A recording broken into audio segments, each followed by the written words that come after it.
everybody, and welcome back to Coffee with the Consultant. My name is Stephanie Essex, and I'm a social emotional consultant at the Starfish Academy at the Florida Center for Early Childhood. And I'm here to bring you parenting tips in the time that it takes to drink a cup of coffee. And today I brought a very special guest, a dear friend and also a coworker. And she came today to talk to you about a very cool topic. And I'm going to let her tell you a little bit about her title and what she does and explain a little bit more about her special topic. So welcome, Melissa. Hello. Thank you, Miss Stephanie.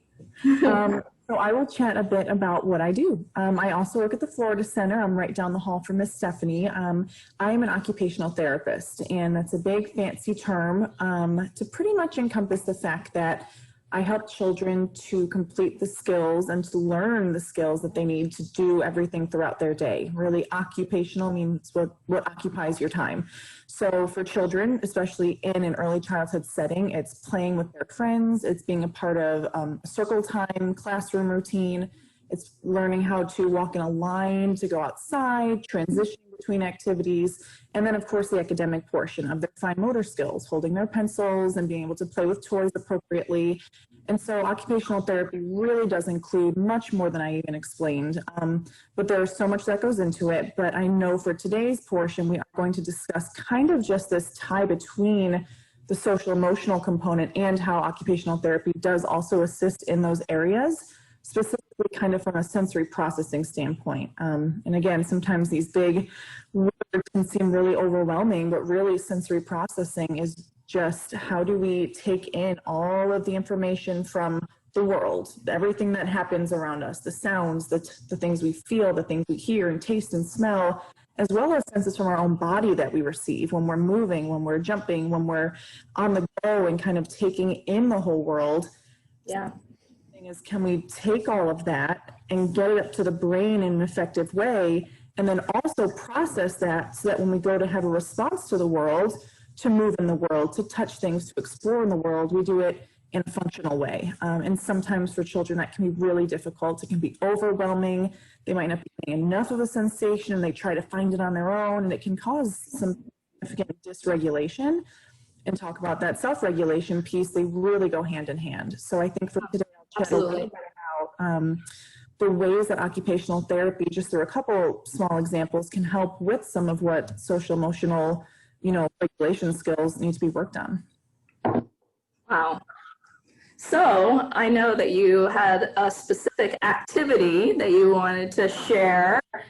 I did, and I wanted to go off of, even at our own house, we do a lot of, deep breathing, because sometimes you need to just stop and take that breath. And there's so many, physiological body reasons why that's important. There's something called the vagus nerve. And when the nerve, when you take that big breath, it helps that nerve to just kind of settle things in you. And so in occupational therapy, sometimes we are expecting a lot from kids. And if children are having troubles using their body in the way it's supposed to, and they're having troubles with their motor skills, we might be asking too much of them. And we have to really kind of take a step back and say, okay, we're expecting these children to be in control of their bodies and their feelings and their actions. And that's a lot.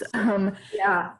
We can even recognize that sometimes children aren't even in control of their own breath, what they're doing on a big scale. So I feel like breath work is something I love doing with some of my kiddos who seem a little bit dysregulated, meaning that they need help to regulate themselves. So breath work, anything orally that you're going to use your mouth for, anything sucking in, blowing out, there's such good benefits to that, because it's really tying into that same vagus nerve conversation about, okay, we can take deep breaths, and then here's some extra activities from the OT standpoint that could certainly, help with that. So one of the activities I wanted to show is something I love doing, and it is so simple. It is like a Dollar Tree, cheap as it gets activity, which is when you've got enough toys in the house. Yeah. Kind of tilt here, these little pom-poms, which can, of course, just little craft activity things. Yeah. In a little container. So Stephanie, what I'm going to do is kind of show that with the straw, you are able to manipulate those items. And so in order to ask a child to somehow put this orange ball inside the cup, but then you can't use your hands, and they'll kind of look at you and go, oh my. Pick it up and drop it in. And when you give them the straw, it really allows them to, first of all, focus on something that they're doing, because their world is huge. There's things on walls and sounds and lights and so much going on. When you have a targeted activity, you're no longer out here. You're kind of able to be right here and present, which is amazing. Yeah. And really challenging for some kids. But when they're motivated enough and it's something fun, interactive, now they're going to be able to kind of participate in that a little bit more willingly and have some fun with it. So I'll give this to the kids. I'll give them a straw, and of course, I'll have them almost try to, I say, kind of drink in like they're drinking out of a juice box. And so what they'll do is they'll put their mouth on one end, and they have to drink in. And so talk about needing to be in control. You cannot do this activity unless you're in control of your breathing. Yeah. And it's so simple, but we're often asking kids to be in control of their hands, gentle hands, quiet feet. That's really difficult to do when your whole body doesn't have regulation, let alone just your mouth. So I'll have them kind of breathe in like this. And you can cool. Yeah. Deep breath in and then released it.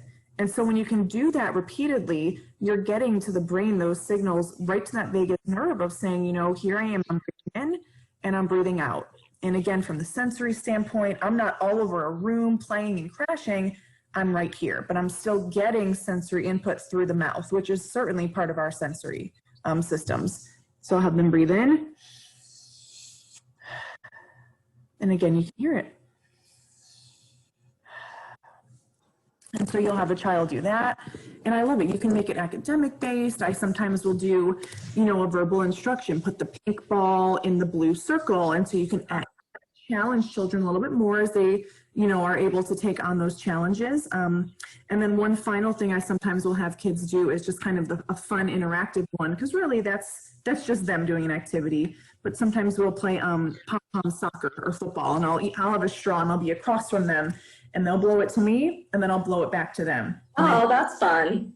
And it's fun because sometimes it works on even their impulse control of waiting for it to come to them. Because if they're at the table blowing through their straw, but I haven't even given it back to them yet, they have to really learn to wait and say, okay, let me wait till it's coming to me, and then I give my straw. And even just things like how much force to use. Sometimes our kiddos have really big movements and they just kind of are hard and heavy. And so I love this because you really can't be too big with this. If you're out or too big, and it doesn't work. So having to have them learn things like, big and small, gentle and rough, in a really fun, practical way. Yeah, it is. It's such a fun, simple activity and stuff that parents can do at home with their kids, which is amazing. Exactly. I'm a big fan of that because I feel like kids have lots of toys usually, and and toys are so important for play and creation and imagination, of course. But with some simple, cheap little things to buy at a craft store or something like that, it allows kind of a new way to use objects, which is great for just motor skills and kind of figuring out, how do I manipulate these things in a totally new way? This isn't the usual use for a straw and not the normal way to pick up an item, but it's fun. It's to work on creative skills and everything. Yeah, that's very cool. I've been in our newsletter that I've been putting out every week, I've been trying to add in some activities for sensory processing as well as mindfulness. And I'm sure you've seen these books, but Out of Sync Child Has Fun by Carol Kranowitz has absolutely cute activities. And then I also have this Everyday Games for Sensory Processing Disorder by Barbara Scher that has been very helpful. I've even marked my pages. So many fun activities. So I don't know if you have anything else that you recommend that's good for parents in regards to activities. Those books are amazing resources. They really are. The kind of precursor book to the Out of Sync Child Has Fun is just the Out of Sync Child, which does go through in a much more, complex way, some of the sensory processing piece. And then the Out of Sync Child Has Fun is a nice way to follow up and figure out, okay, if I'm now seeing that my child has this certain sensory, preference, or this one here, what types of activities will help them to kind of learn through exploring their world the best way to do that, in a functional way. We need to make sure kids are able to operate in the best version of themselves, and sensory can really be a big, barrier to that if things aren't quite regulated. So.